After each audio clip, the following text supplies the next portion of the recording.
Direct action! Direct action! Direct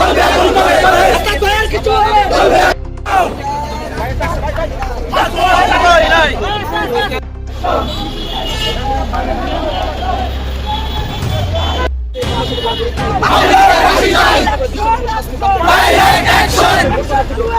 Direct action! মূলত উনি গাজীপুরে স্টে করছিল।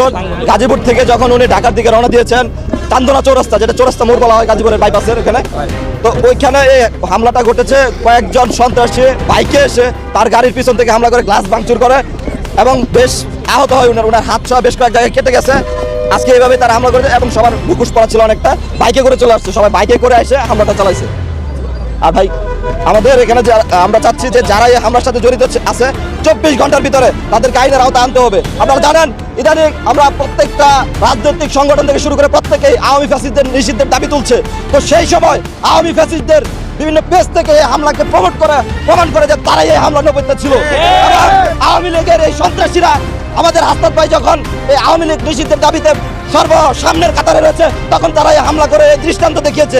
আমরা স্পষ্টভাবে গাজীপুর থেকে ঘোষণা করতে চাই, অবশ্যই 24 ঘন্টার ভিতরে যে প্রত্যেককে আইনের আওতায় আনতে হবে, অন্যথায় আমরা নিজেরাই এর ব্যবস্থা নিব ইনশাআল্লাহ।